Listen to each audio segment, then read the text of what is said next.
Welcome to podcasts recorded live at the Center for Spiritual Living in Portland, Oregon. We have many programs, classes, and workshops developed just for our online audience. To find out more, go to our website at cslportland.org and look under the Online tab. Our mission is to open hearts, ignite minds, and make a difference. If you'd like to support our center and its video podcasts, you can donate online at cslportland.org/donate. Allow us to become part of your extended spiritual community. Wherever you are on your spiritual journey, you are most welcome at the Center for Spiritual Living.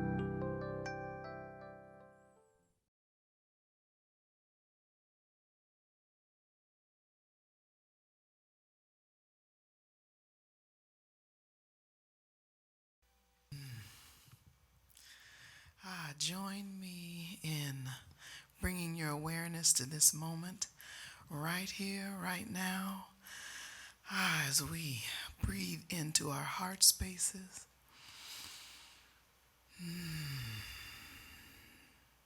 And sing and pray and meditate. Oh, yes.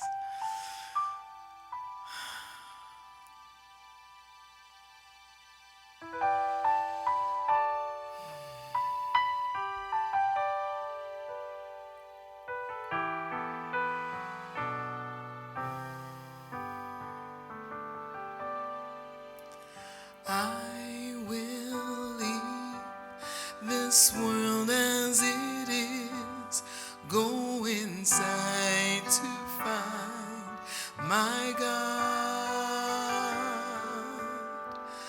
I will leave this world as it is, go inside to find my God. I will leave this world as it is, go inside to find my God. I will leave this world as it is, go inside to find my God. Inside there is peace, inside there is joy, inside there is more than enough. Inside there is peace, inside there is joy, inside there is sacred love. I will leave this world, I will leave this world as it is, go inside to find my God. I will leave this world as it is, go inside to find my God. Go inside to find my God. Go inside to find my God.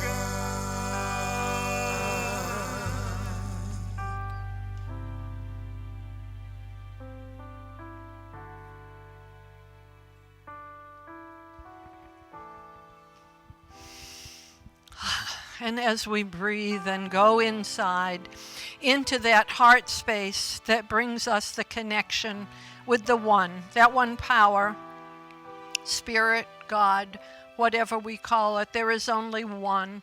And it is that life force in, through, and as every person, every place, every aspect of the universe is part of that creative presence.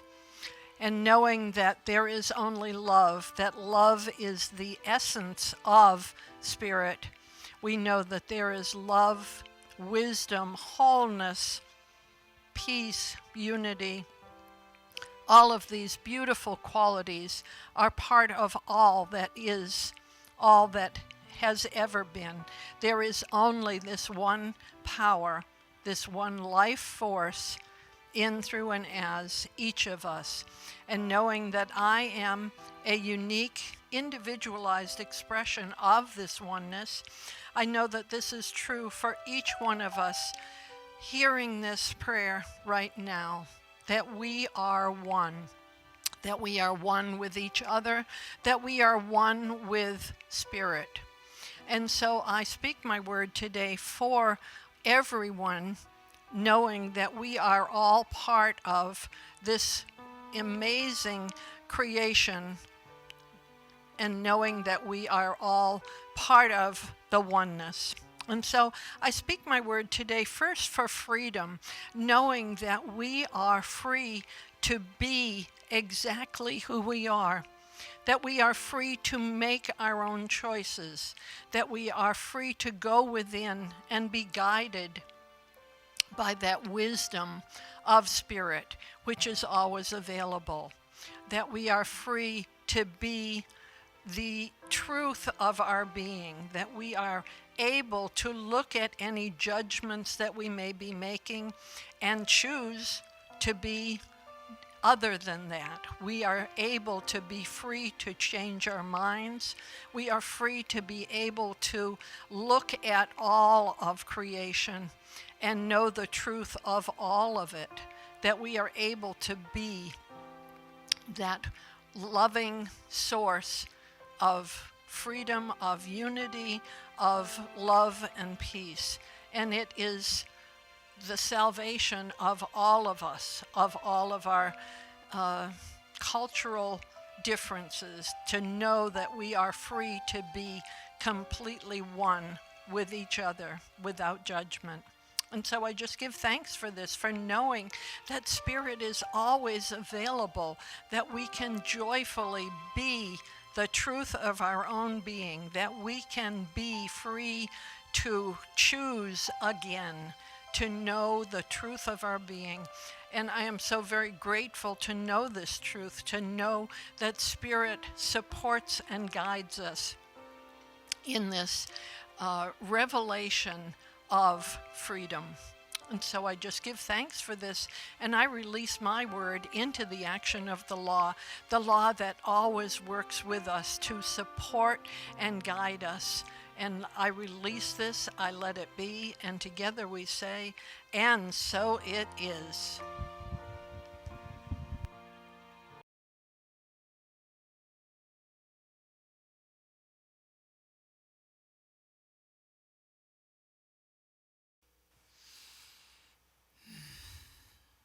Welcome back from the silence.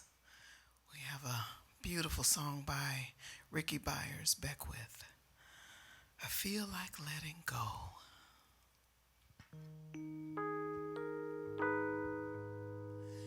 Can I just let go?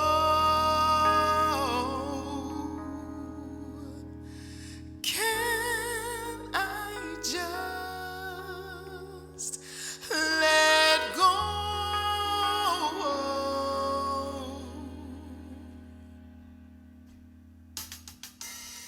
If I can let go, the darkness will fade.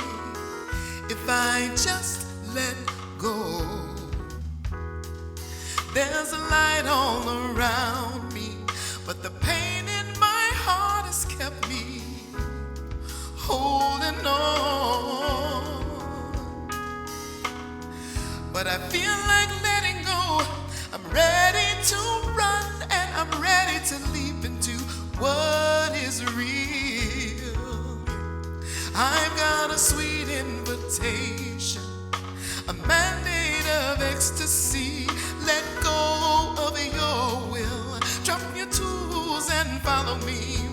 I'm alive within you. It's time to be free. And I feel like letting go. Let go. Let God. Let go. And I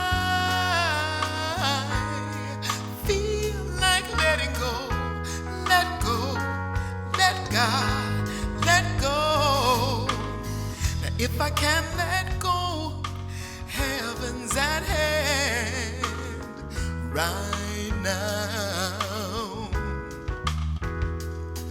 New life is awaiting, and I'm rearranging these old facts of mine. See, I'm tired of holding on. My heart is making an authentic appeal. Yes, it's such a sweet invitation, a mandate of ecstasy. Don't hold on any longer. Drop your tools and follow me. I won't abandon my vision. It's time to release, and I feel like letting go. I'll let go. I'll let God. I'll let go, and I feel like cutting those cords. Let go, let God, let go. I feel like letting go, let go, let God, let go. I feel like cutting those cords. Yes, I do. Yes, I do. Oh, the power of God is guiding me to surrender to what I've gotta be. And deep within, God loves us so. Let go, I'm letting go. In God, all things are possible.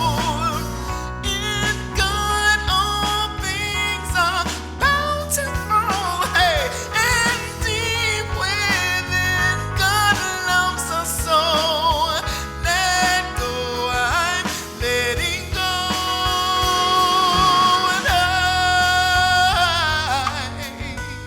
I feel like letting go. I let go, let God, let go.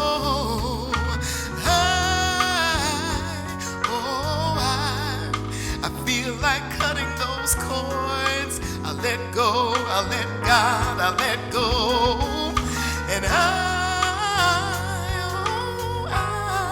feel like letting go, let go, let God, let go. I feel like letting go, let go, let God, let go. If we can let go, the darkness will fade. Pray to let go. Pray to let go. Go.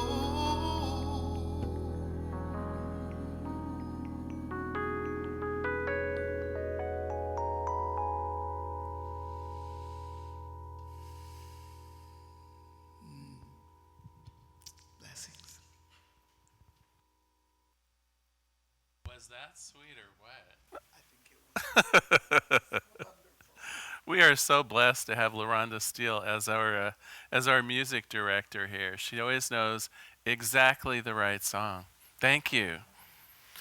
Well, today we are going to be talking about this idea of cutting the cords. But to get there, to understand what it is, I guess, that we're cutting out of our lives, we need to do a little bit of preliminary work.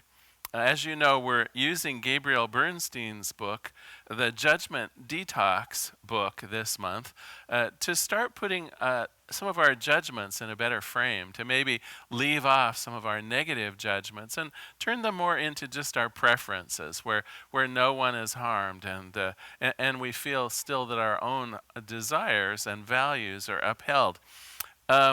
it occurred to me, and in fact, I got a comment on Facebook earlier this week. There's this 6-stage process we're doing.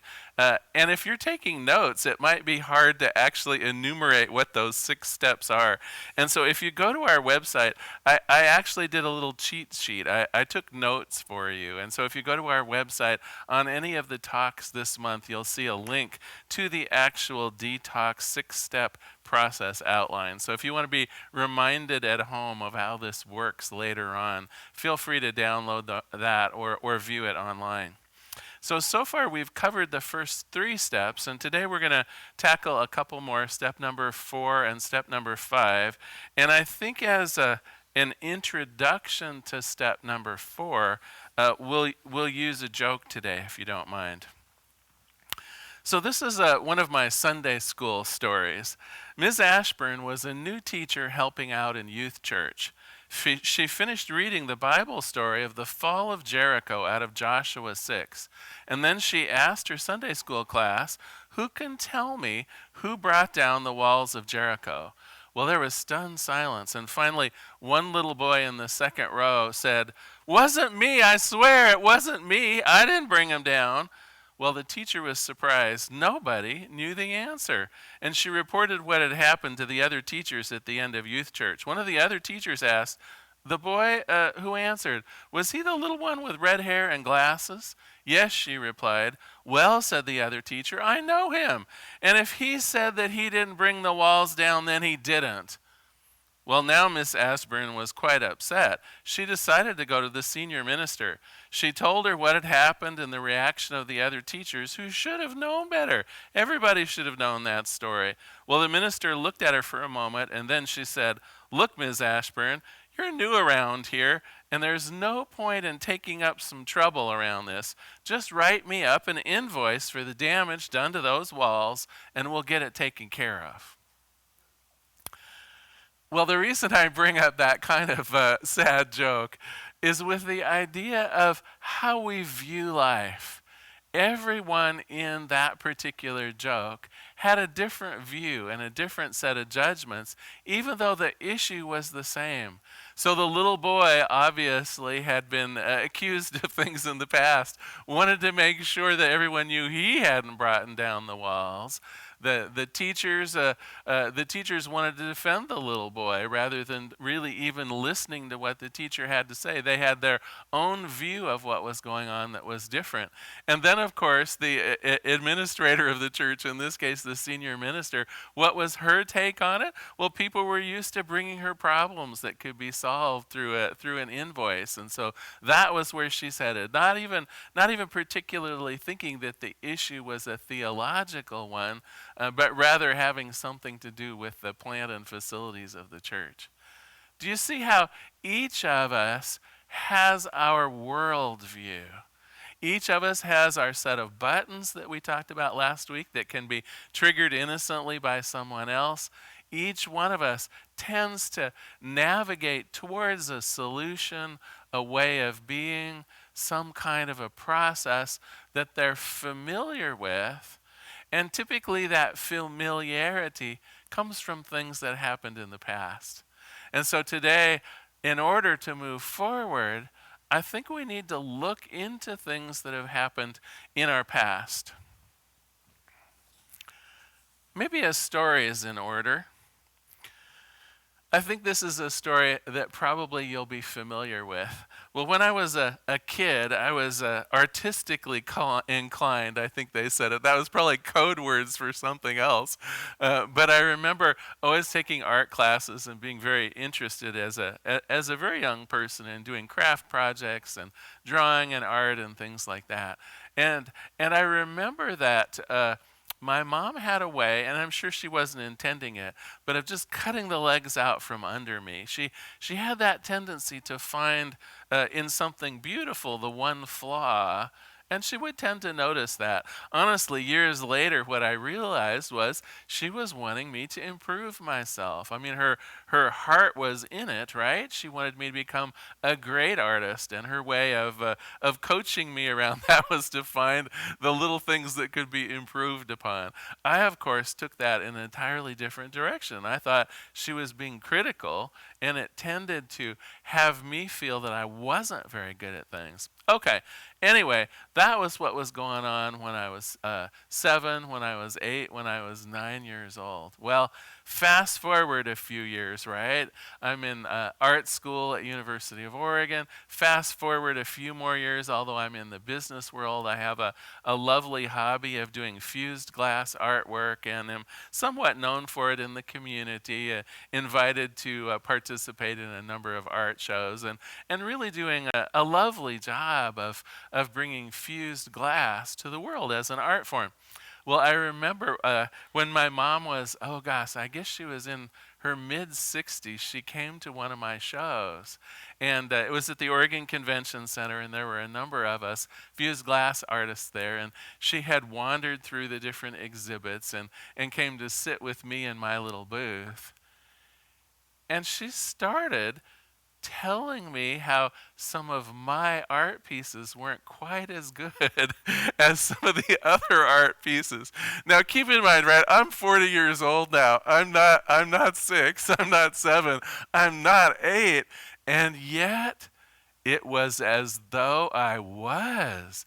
I swear to God, within 2 sentences, she reduced me to 7 years old, and I felt like I was fighting over my mom with a drawing made in crayons and ink rather than a fused glass piece of art worth several $100s, right? I think all of us have had occasion when someone or something brought us back to some painful time in childhood, and suddenly we're that age, and we're lashing out with the fury of a 7-year-old in total reaction. This, in the book, Gabrielle Bernstein talks about as having a relationship with someone that is trapped in time. And in a little minute, we'll use a metaphor as though we had established a cord between the two of us, and that cord of energy, that cord of experience, that connection that we have that is like a data transmission line or a cord gets stuck in some ways, and we behave in certain ways when we're around that person, and it often will take us back into time where we're both in judgment of one another. For me, in that moment, I felt like I was being judged as not good enough, and in that moment, she felt that she was being judged as a bad mother, right? We were both standing in that 25-year-old relationship that had been set up in a certain way and acting out just as though she was still my mom when I was 7 years old. So what is this? What is this that's going on? And how can we move through it? Well, step 4 of the Judgment Detox is to see things from a fresh perspective. And there are several different ways that we can do that, but I want to set this up properly, I think. When we say that we want to see things from a fresh perspective, we want to get out of that connection that we had with people and things when we were 7 years old, when we were 8 years old, when someone did us wrong and we're in that position of closing our heart up. What happens is we're always then looking at that person or that issue or that group of people from that frozen perspective in time. And we tend to lash out, we tend to react, we tend to be in judgment, just as though that thing that happened is still going on. And so the idea here is, what if we drop that? What if we cut that cord? What if we were able to move beyond the relationship when something went wrong and establish a new viewpoint? Establish a fresh viewpoint. So as in my joke, rather than reacting as the minister who is used to having to sign off on invoices to make things happen, or the little boy that was used to being accused, how can we move forward in time and take things just as they're coming, rather than initially setting up that judgment? Well, I do have some ideas for you, and I think I'll start with another story for something that happened to me a few years back. In my mid-40s, I was actually working for the telephone company, and I had a boss that was in Denver, Colorado. My unit of programmers, computer programmers, was actually pretty instrumental in doing some things for the telephone company that made them a lot of money and saved a lot of effort, and we were pretty well regarded. Oftentimes, people would ask for my team of software engineers to participate on things, and we were well known as a group that got things done, and also well known for a cohesive group, a group that got along well and was able to tackle some of the tough projects. At the time, however, I had a boss that was just a stinker. Have you ever worked for someone who, I don't even know how to say this without using four-letter words, I'll resist, but in every way, every classical way, he was a stinker of a boss. He seldom gave out any praise, and his idea of praising someone would just be to hand them a check, and you'd be surprised because you weren't expecting a raise or you weren't expecting some kind of a bonus. And he would just throw it on your desk and walk away. It wasn't any sense really of achievement. It was like, well, okay, so I guess I'm doing okay. I got a small raise. And the other thing he would do is he absolutely would seek out the one thing that was going wrong. And in a big group of people, he would accuse people of doing that wrong thing so that, you would turn bright red in shame. In a group of maybe 20 or 30 people, he would single people out as doing something wrong or not being smart or good enough. And I got to tell you, oh my gosh, I hated staff meetings. We had caller ID, of course, on our phones, and when I could see that it was him calling, I always had this urge just to let it keep ringing. Right? He was bringing out all the worst things in me, and oh my gosh, did I judge him. I judged him as a bad supervisor. I judged him as a bad manager. I judged him just as a stinky human being, and I could have listed 1,000 ways that I was a better manager, a better person, right? That typical place in judgment where I'm elevating myself and just sinking him down lower and lower and lower. There was a part of me, though, at the time that realized what I was doing was I was binding myself up into negativity around this work, though. And this was a job I liked. This was a job that I was successful in. This was a job that was doing a lot of good and was bringing in some good press for us. People wanted to be around us. And yet, because of my judgment, I was really binding myself into something that was unpleasant. It was difficult often as the manager of that team to even come into work when I knew that he would be there on a conference call or things like that.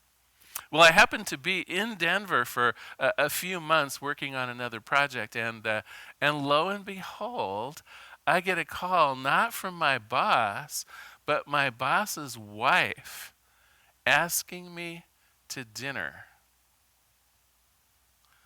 I was stuck. What am I going to do with this, right? I don't want to get any closer to this guy. He's like crazy. Who knows what he'll say in a staff meeting, right? It's like the last thing I wanted to do was hang out with him. But I thought to myself, I almost sort of have to, right? This is part of, I guess, getting ahead or whatever it was. And so I went to dinner at his house. And what was interesting was I got to see him from a completely fresh set of eyes. Suddenly the world was put on hold in terms of work, in terms of coworkers, in terms of projects.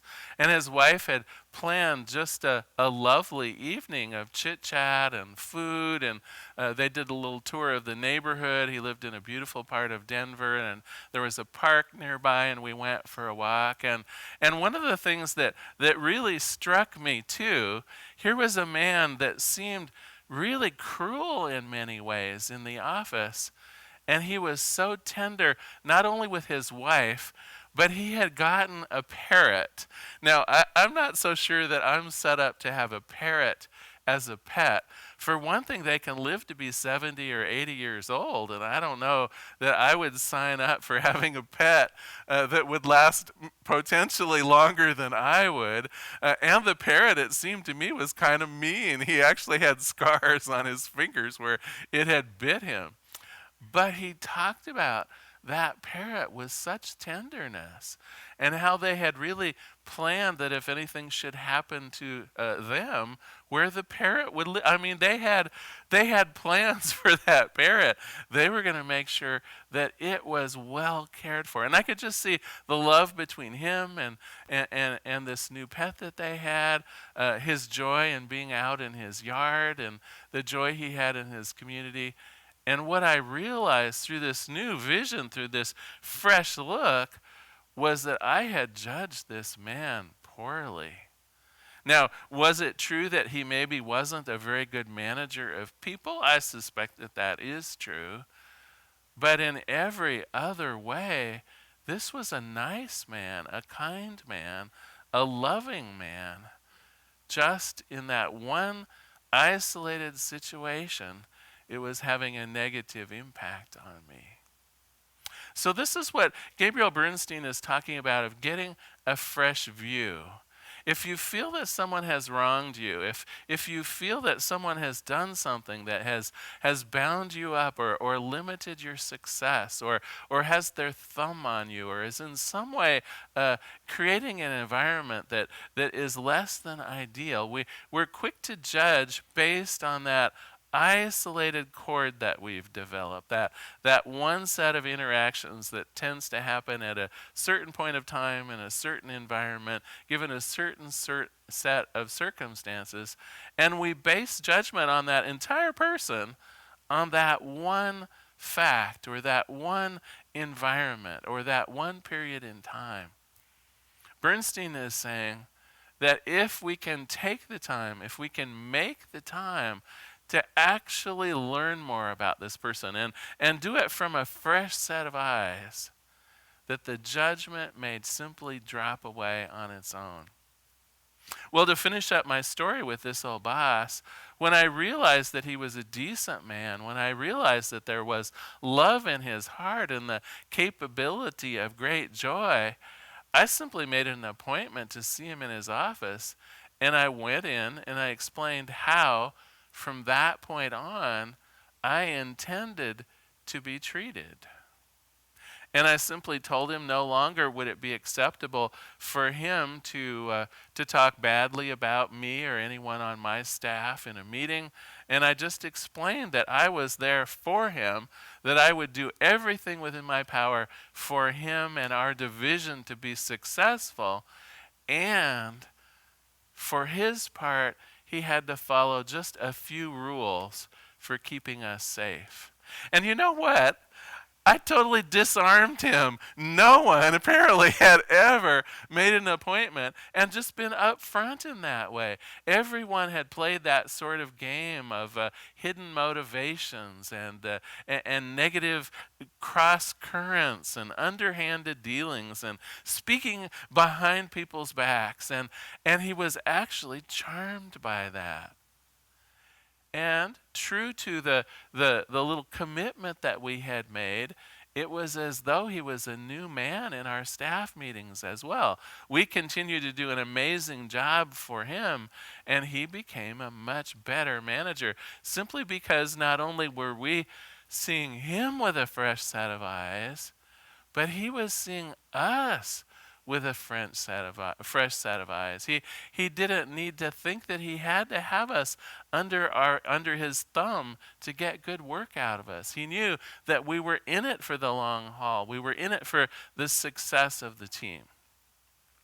So that is step 4 of the Judgment Detox. It's to begin trying to see the people that we're having trouble with through a fresh set of eyes. What's going on in their lives? What's motivating them? What might be being seen out of context that, given a different context, might make all the difference? So how can we begin seeing people the first time again? We can see them in context of their lives, not your life, but the context of their lives. We can see them in the present moment and not in the past. If this is a relationship that's been around for a long time, like that one that my mother and I had, right? Can we fast forward so that I'm not reacting as a 7-year-old anymore? That's another way that we can begin to see people with fresh eyes, is moving the time scale up. What's it like to be a 70-year-old interacting with a 50-year-old rather than someone who's 7? And then finally, another key is, and this was true in my interaction with my stinky boss, just seeing how he reacted to other people, that there was love in him, that there was loyalty in him, that the way he treated other people was beautiful and kind. All right, on to step 5. And for step 5, I have a meditation for you, but let me explain a little bit about this idea of cutting the cords. So Bernstein sets this up as a bit of a metaphor, but if you imagine yourself and you imagine someone that you're having trouble with, someone that you tend to judge or who judges you, she says, picture a cord in between the two of us, and this cord represents the relationship and the judgment cycle that you have with that person. And her idea is that these cords were set up in a time of difficulty. Something happened and the judging began. And the trouble with this cord is once it's established, it's just there. And whether you were 7 years old when that cord was developed between you and your mother, or whether you were set up with a cord between you and your boss over a negative set of circumstances at staff meetings where he called people out, typically that cord is built when something went wrong, when judgment began. And the cord just stays there.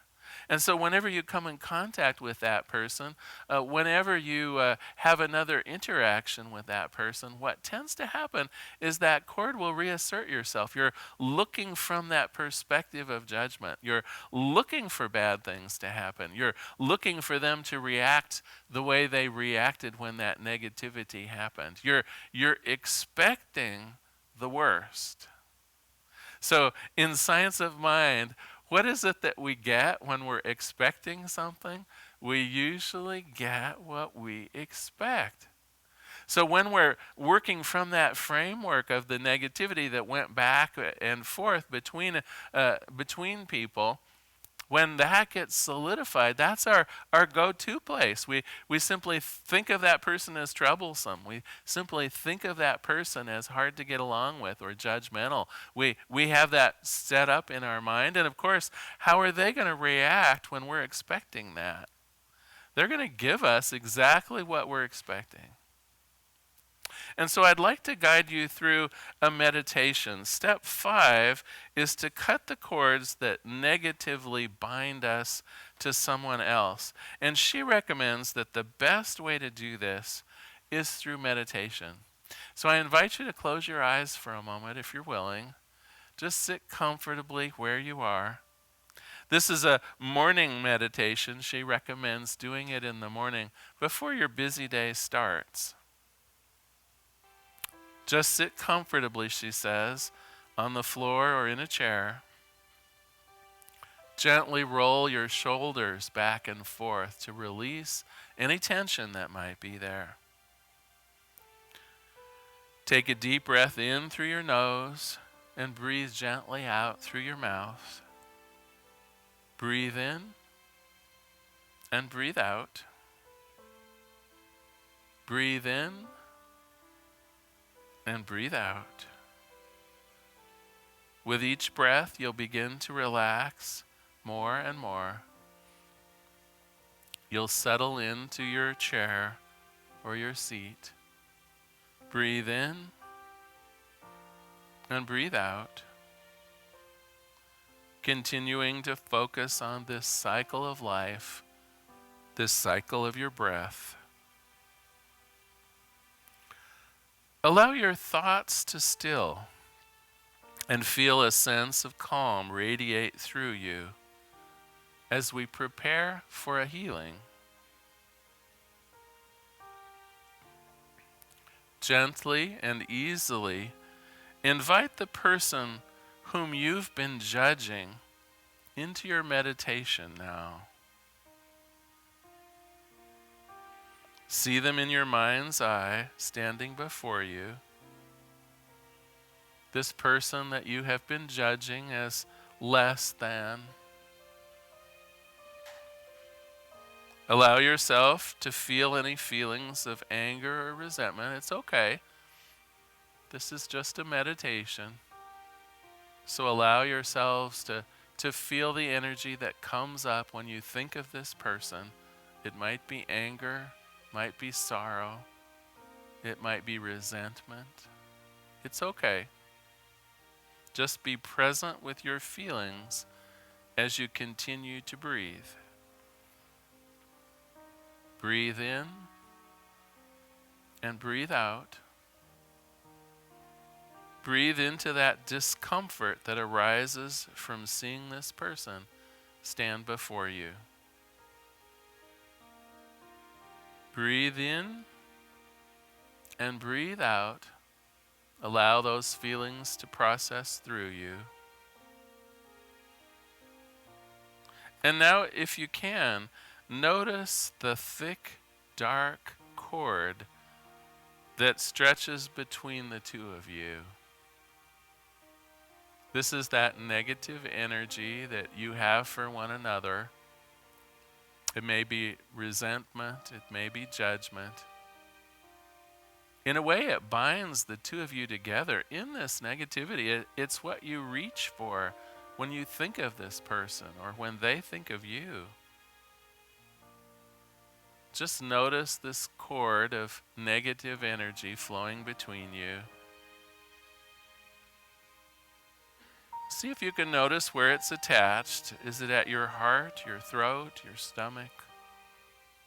What is this attachment that you have? What does it look like? See this cord clearly for what it is, knowing that it doesn't have to be there. That we can see this person from a new perspective. That this cord is bound by time and feelings, which, as we know, can change. See this cord between you clearly and prepare to cut it.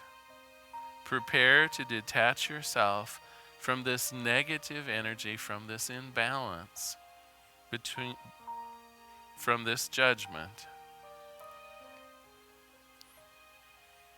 In your dominant hand, notice that you're holding a golden sword. This sword represents your desire to be free and your commitment to peace. When you're ready, lower the sword and simply cut the cord.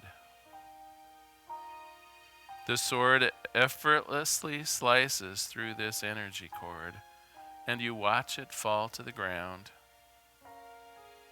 Take a deep breath in, and on the exhale, send out a powerful sigh of relief. The cord now begins to dissolve into the ground effortlessly. It's no longer needed. As it disappears, all remnants of the negative energy between you is let go of. Once again, you see this person standing before you, but now you can see them through fresh eyes. See them in their innocence. See them in the light. Release them and yourself from the bondage of this negative energy, of these judgments, of this resentment. Breathe in and breathe out. Breathe in and breathe out. Just know that you can repeat this meditation if you should feel that energy build up again. We have the power to form these attachments, these cords at any time, but we also have the power to dismiss them, to cut them at any time. and start fresh. We breathe in, we breathe out. One more final breath in and out. And when you're ready, you can simply open your eyes.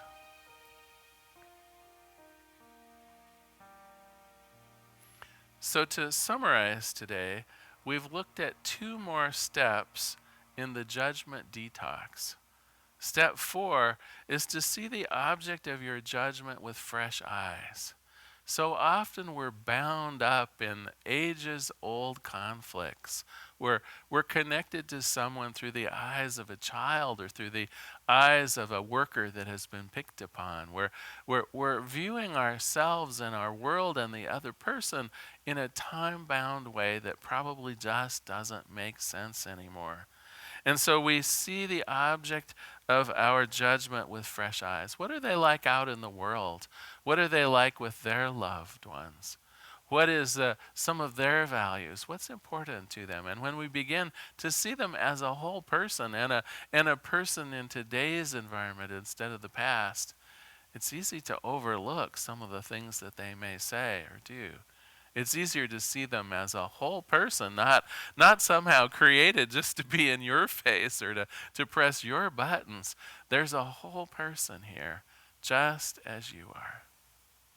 And then step 5 is to cut the specific binding cord that has us tied to this person energetically. It's a step of freedom and a step of freedom for you as we allow ourselves just to say, this person has no power over me anymore. That power that I've been using as the brunt of my judgment no longer is going to have me in judgment. I can simply choose to be neutral around this person. I can simply choose to accept them as they are. It may not be something that I like. It may not be something that I want to be around all the time.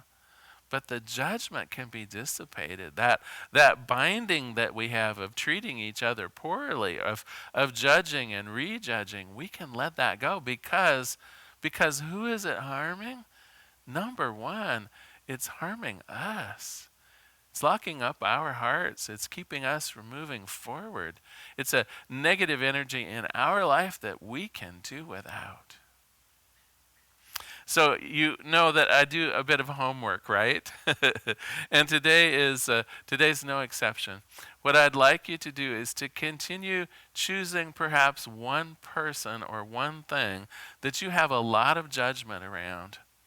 And I'd like you, if you're able, to practice step 4 of the Judgment Detox. Again, if you're not sure of the steps, please go to our website at cslportland.org. Any of the Sundays of this month, there's a link to the 6-step Judgment Detox worksheet. Just download that or read that to remind yourself of the steps. But step 4 is to pick someone that you've been judging and try to see them with fresh eyes.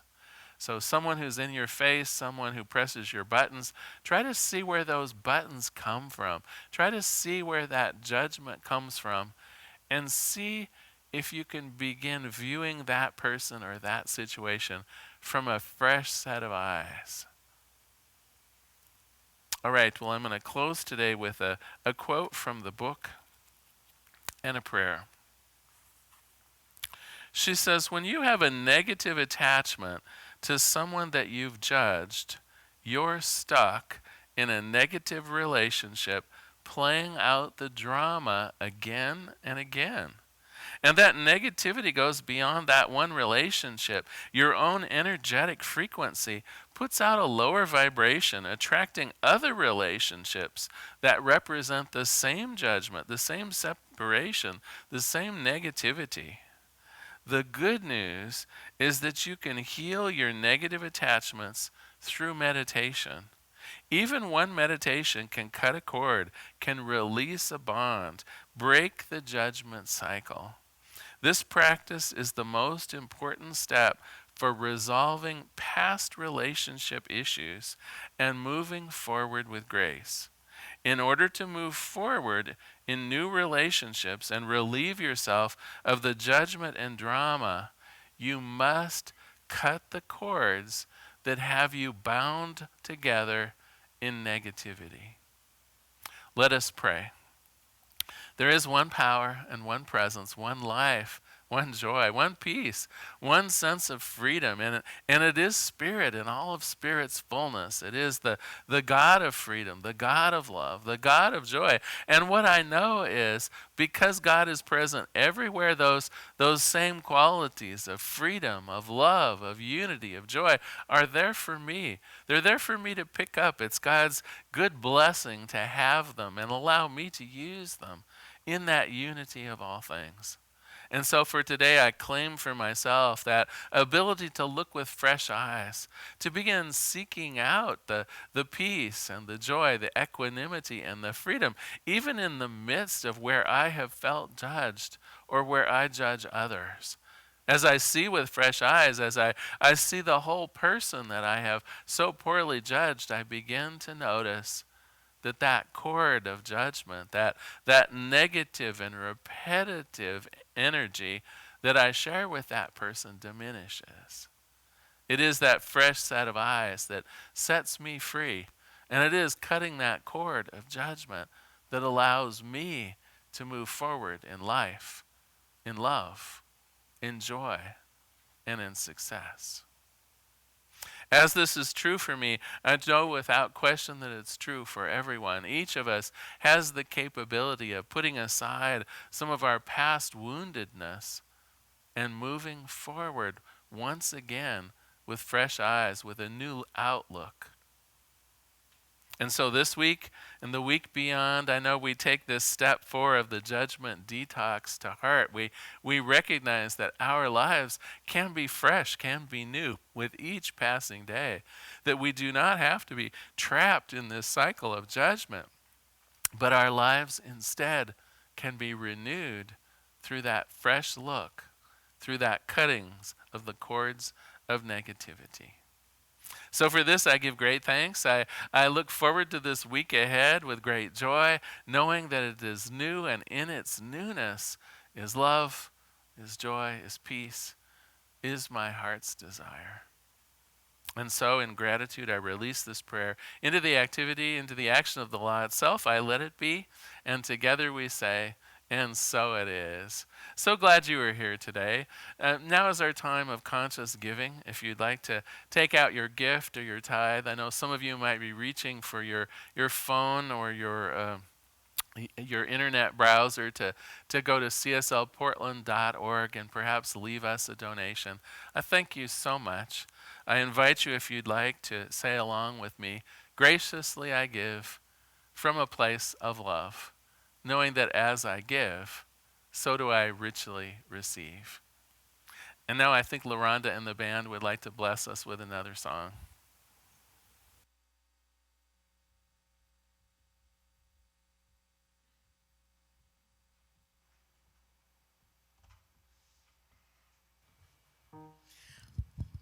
Thank you, Reverend Larry. Wow, this Judgment Detox is good work. It's good work. I want to introduce the band to you all who happen to be tuning in for the first time. We got Mr. Ken Brewer on piano, Mr. Jim Solberg on bass, Mr. Don Schultz on drums, and we have our wonderful sound person, Mr. Jim Bowie, you can't see him, and our wonderful videographer, Mr. Mark Pettyjohn. So with all of them, we get to have this wonderful service with you this morning. All right, so heavy work, lots of wonderful heart opening and opening our awareness to judgment. So I think now it's time to dance it out. What do you think? You think it's time to dance it out? Yeah. Original song called New Way of Thinking, written by Kim Ralphs and myself. Oh yeah. Come on. Wherever you are, stand up. Let's move some of that wonderful energy. Yeah. Hey. Hey. Come on, y'all. Woo.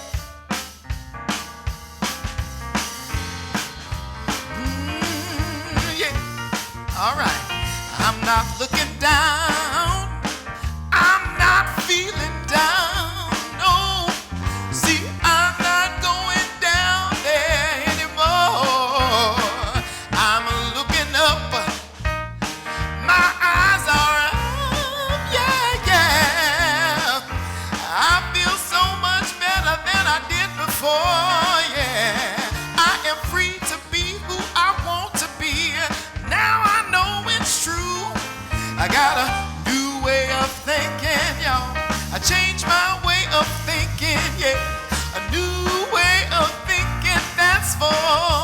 sure.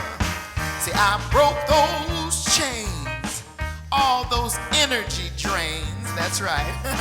Those old mind games that had me down, all that negative talk from that itty-bitty committee, all that squawk, you know what I'm saying, that kept my spirit on the ground.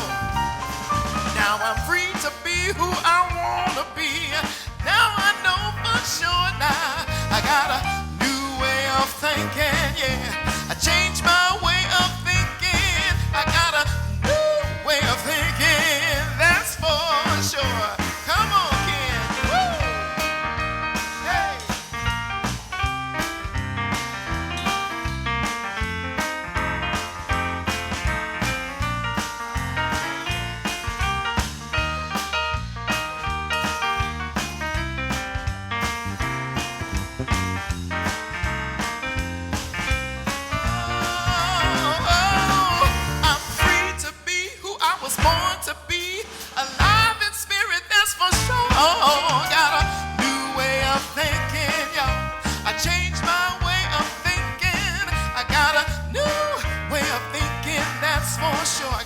One more thing now. I let myself be totally free, like an eagle above the clouds. I'm flying high, oh my spirit and my head's in the sky. Yes, I'm feeling fine and proud and strong. Yes, I'm free to be who I was born to be. Alive in spirit for sure. I got a new way of thinking, y'all. Change my way of thinking, yes. A new way of thinking, that's for sure. Yeah, I got a new way of thinking. I changed my way of thinking. New way of thinking, that's for sure. Yeah, a new way of thinking, that's for sure.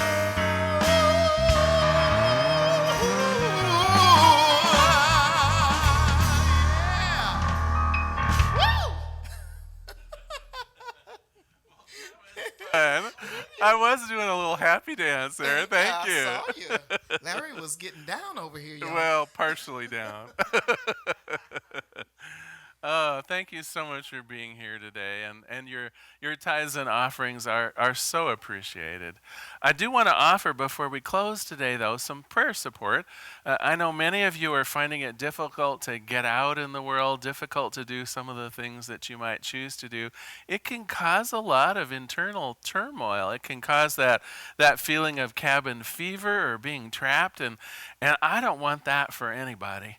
So if we could support you in prayer, if something needs a treatment from us on that spiritual level, please contact one of our licensed practitioners.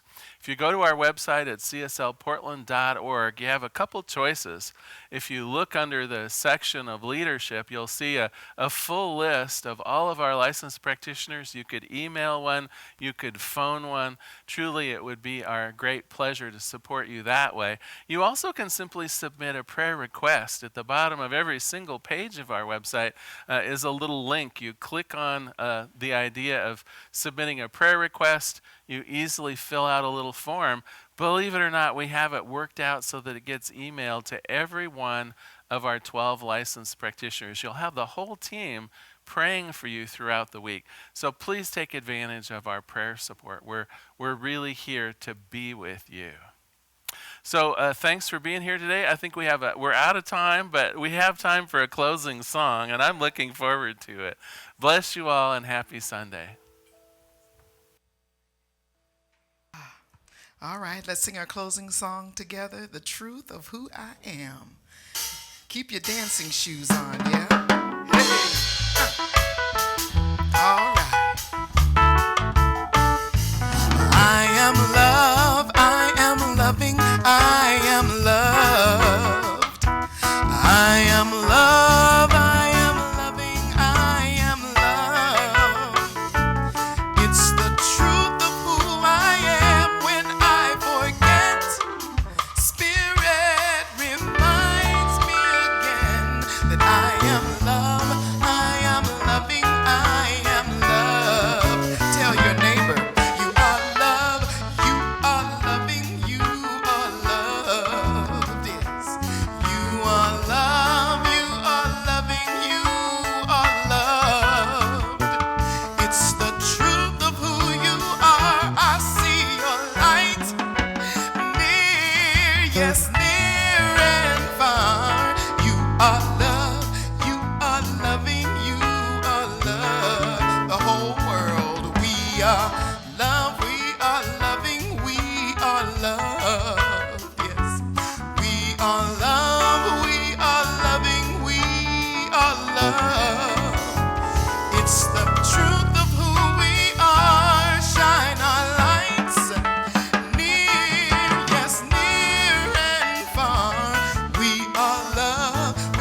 verse say, you are love, you are loving, you are love. Now turn it inward. I am love, I am loving, I am love. Ooh, yeah. And that's the truth. Blessings.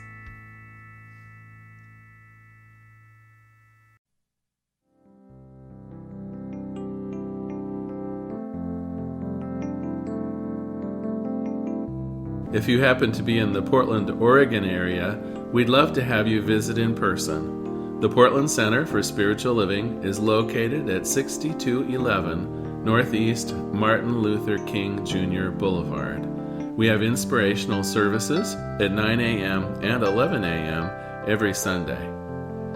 We also have many programs, classes, and workshops developed just for our online audience. To find out more, go to our website at cslportland.org and look under the Online tab. We have a variety of content dedicated specifically for our online listeners. Our mission is to open hearts, ignite minds, and make a difference.